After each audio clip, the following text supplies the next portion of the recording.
Beauty is a curse, Psyche thought, as she looked over the cliff edge where she'd been abandoned by her father.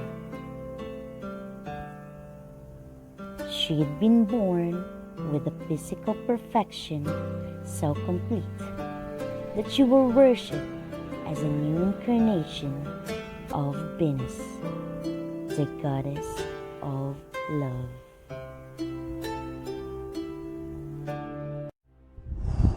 The real-life human lovers that too intimidated to approach her, when her father asked guidance from the oracle of Apollo, the guide of light, reason, and prophecy, he was told to abandon his daughter on a rocky crag, where she would marry a cruel, savage, serpent-like winged evil.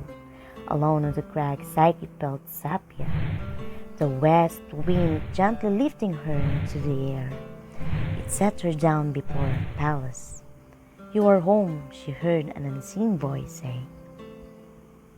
"Your husband waits you in the bedroom, if you dare to meet him." She was brave enough, Psyche told herself. The bedroom was so dark that she couldn't see her husband. But she didn't feel a serpent-like at all. His skin was soft, his voice with manner, and gentle. She asked him who he was, but he told her that this was one question he could never answer. If she loved him, he would not need to know. His visits continued night after night. Before long, Psyche was pregnant.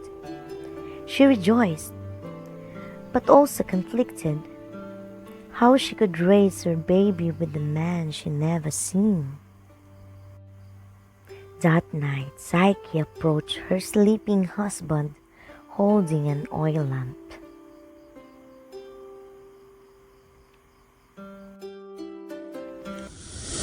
What she found was the god Cupid, who set gods and human lasting after each other with the pinpricks of his arrow. Psyche dropped her lamp, burning Cupid with the hot oil. He said he was been in love with Psyche ever since.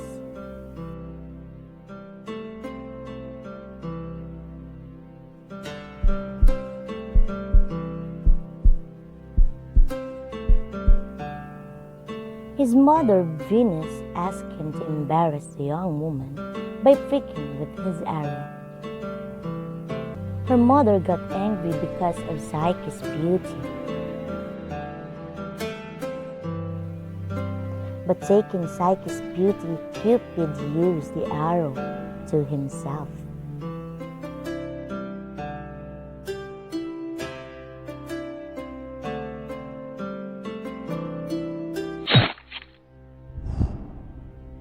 He didn't believe, however, the god and human could love as equal. Now that she knew his new form, their hope for happiness would dash. So, he flew away. Psyche was left in despair until the unseen one returned and told her that it was indeed possible for her and Cupid to love each other. Encouraged, she set off to find him. But Venus intercepted Psyche and said she and Cupid could only wed if she completed the series of impossible tasks. First, Psyche was told to sort a huge messy pile of seed in a single night. An ant colony pity on her and helped with the work. Successfully passing the first trial, Psyche next had to bring Venus the fleece of the golden ship, who has reputation of disemboweling stray adventurers. The river god showed her how to get the fleece and snag on brills.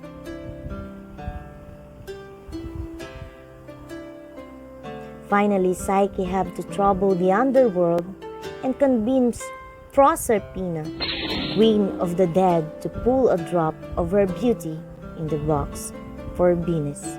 Once again, the unseen voice came to Psyche's aid and told her to bring barley cakes for Cerberus, the god dog of underworld. and coins to pay the boatman Charon to ferry her across the river Styx.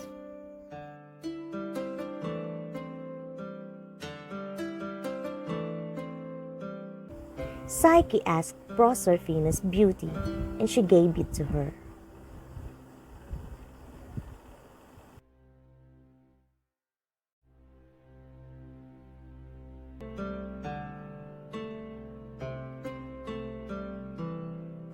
With her third and final task complete, Psyche returned to the land of living. Just outside Venus' palace, she opened the box of Proserpina's beauty, hoping to get some for herself. But the box was filled with sleep, not beauty, and Psyche collapsed on the road. Cupid, recovered his wound, flew to his sleeping bride. He told her he'd been wrong and foolish. Her fearlessness in the face of the unknown proved that she was more than as equal. Cupid gave Psyche ambrosia, the nectar of God, make her immortal. Shortly after Psyche born her daughter, they named their pleasure. And she, Cupid, and Psyche was naming soul have been complicating people's love lives ever since.